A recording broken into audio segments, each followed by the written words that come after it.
Nous sommes le mardi 26 avril 2022. Bienvenue dans l'émission des Râles de la presse. Aujourd'hui, nous nous retrouvons pour parler de la liberté d'expression et de la presse. La presse, son origine, son évolution au travers du temps. C'est ce que nous vous proposons maintenant de découvrir en 90 secondes chrono. Oh, je ne vous avais pas vu. Bonjour. Alors aujourd'hui, je vais vous parler de l'évolution de la presse. Alors déjà, nous n'avons pas toujours eu les réseaux sociaux dans nos vies. Retournons au tout début de la presse, à l'Antiquité. Moins 500 à 500. L'information est transmise par des crieurs publics sur des places publiques. Pendant l'Empire romain, de 0 à 500, des affiches écrites à la main étaient aussi affichées dans des lieux publics. La presse écrite commence à apparaître au XVIIe siècle grâce à l'invention de l'imprimerie. Grâce à ça, beaucoup de journaux ont pu être publiés. Mais les rois ont très vite mis une censure pour empêcher ou contrôler les publications. Mais avec la loi du 29 juillet 1881, la France peut publier des articles sans censure. Pendant le XXe siècle, la radio est apparue, ce qui a permis de recevoir des informations en direct. Quelques années plus tard, c'est le journal filmé, JT, qui apparaît au cinéma, puis à la télévision. Aujourd'hui, les informations sont diffusées à travers les réseaux sociaux. Elles sont instantanées et libres d'accès, mais cela aussi cause des problèmes de fiabilité. Internet est devenu libre d'accès dans les années 2000 et il est devenu indispensable dans nos vies. Les informations circulent à très grande vitesse et par n'importe qui. Beaucoup de fausses informations circulent partout sur les réseaux. On les appelle des fake news. Les fake news, parlons-en. On va s'intéresser maintenant à la manière dont les jeunes d'aujourd'hui ont accès à l'information.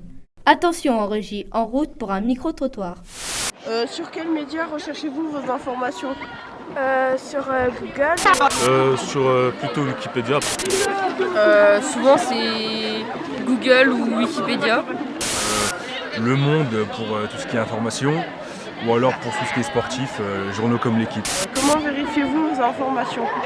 Je demande à quelqu'un, puis s'il n'est pas sûr, je vérifie par une autre personne. Je cherche sur plusieurs sites différents, juste pour voir si c'est sur plusieurs sites, si c'est la même information. Si c'est pas la même, ça veut dire que c'est une fausse information. Je sais pas. Comment vérifiez-vous vos informations ? Alors pour vérifier mes informations, je vais sur Google, donc je cherche des sites adéquats pour répondre aux questions que je me pose. Et je regarde si le site est sécurisé ou pas, et si c'est un bon site, si ça dit vrai, ça va dépendre un peu des informations que je cherche et de ce que je veux savoir. S'informer, c'est bien, mais vérifier vos informations, c'est mieux. Pour ce faire, vous pouvez, et vous devez, vous fier plutôt aux médias reconnus. Recouper les sources, réfléchir avant de partager. On ne s'emballe pas et on ne partage pas une rumeur. En parlant de partager, nous allons demander au CPE de nous partager son expérience du CVC. Mais qu'est-ce que le CVC ? Est-ce un programme TV ? Est-ce un nouveau variant de la Covid-19 ? Est-ce une nouvelle marque de vêtements ? Mais non, Roger, le CVC, c'est l'acronyme du Conseil de vie collégienne. Il s'agit d'une commission dans laquelle les élèves peuvent proposer des projets et s'exprimer librement. Voyons ça tout de suite avec Monsieur Ella, le CPE du collège Jean de La Fontaine. Bonjour Monsieur Ella. Bonjour Norbert. À quoi sert le CVC ? Le CVC, déjà, veut dire Conseil de la vie collégienne. Le CVC est une instance consultative, c'est une instance qui permet aux élèves d'avoir la parole pour exprimer leurs ressentis dans le collège. Le CVC, c'est pour permettre aux élèves d'avoir un regard différent sur l'établissement. Qui sont les membres du CVC ? Comment sont-ils choisis ? D'abord, il faut dire que le CVC est composé de 3 catégories. Il y a les membres de droit, c'est-à-dire Madame la principale, qui est la présidente du CVC, Madame Demelin. Il y a les élèves élus, qui sont élus à une élection qu'on appelle l'élection uninominale, c'est-à-dire les 5 premiers qui arrivent sont élus automatiquement. Donc, ils sont élus par les élèves délégués. Et il y a le membre de droit que je suis, monsieur la CPU. Et il y a également des membres volontaires, c'est-à-dire les professeurs, Monsieur Spataro, Madame Faye, Madame Raguet et Madame Malvi, Madame Morando aussi. En quoi la mise en place du CVC est importante en lien avec la liberté d'expression ? Il faut dire que le CVC, c'est déjà pour vous apprendre la citoyenneté. La citoyenneté, à développer un regard critique sur les actions que le collège met en place et ça permet également aux élèves de discuter entre eux par rapport aux... Vous êtes les représentants des autres élèves, donc vous nous remontez des informations et ça permet de développer, comme je l'ai dit tantôt, effectivement la liberté d'expression. Mais bon, la liberté d'expression ne veut pas dire qu'il faut tout dire. La liberté d'expression, ça reste encadré dans le cadre du CVC également.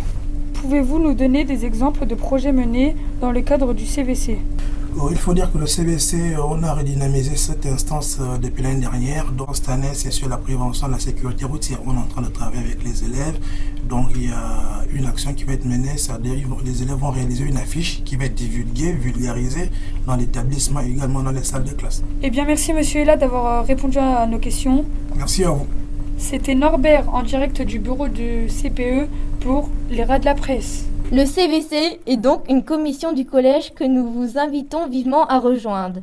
Le collège propose aussi aux élèves une autre manière de s'exprimer à travers le groupe Art Vivant que nous allons découvrir tout de suite à travers la pièce du Bureau jouée par les élèves de 3e en janvier dernier. Au collège Jean de La Fontaine, à Charleville-Mézières, les élèves ont la chance d'avoir un club Art Vivant.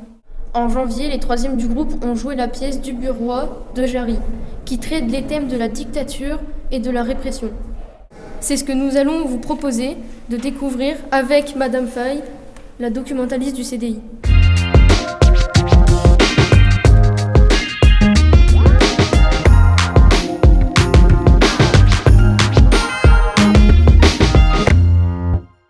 La pièce du Bureau, c'est effectivement une pièce où on parle de la dictature. Alfred Jarry parle de la dictature.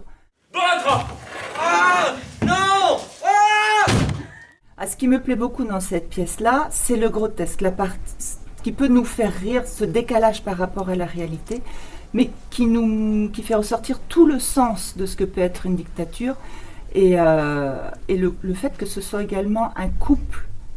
On parle du Bureau, mais je trouve que la mère Ubu a un grand rôle dans cette pièce-là. Et que le dictateur, des fois, n'est pas seul. Que voulez-vous de mieux? Comment? Après avoir été roi d'Aragon, vous vous contentez de mener au revue une 50aine d'estafiers armés de coupe-choux, quand vous pourriez faire succéder sur votre fiole la couronne de Pologne à celle d'Aragon.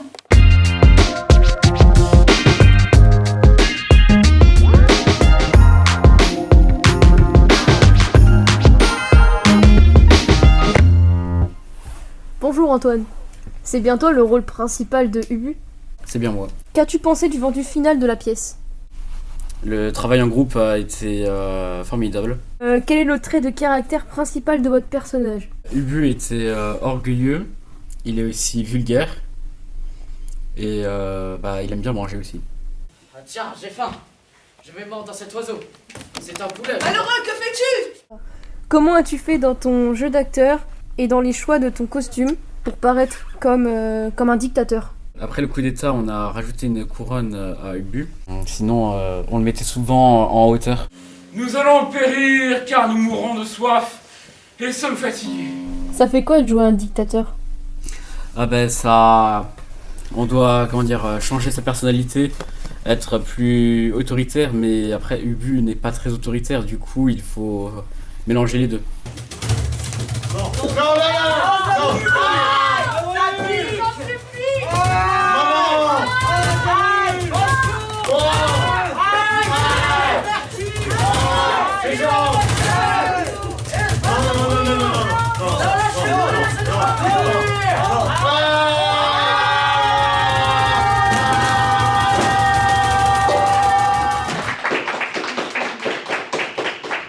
C'était Les Rats de la Presse, une édition consacrée à la liberté de la presse et d'expression en direct du collège La Fontaine. Merci d'avoir regardé. N'hésitez pas à liker et à partager.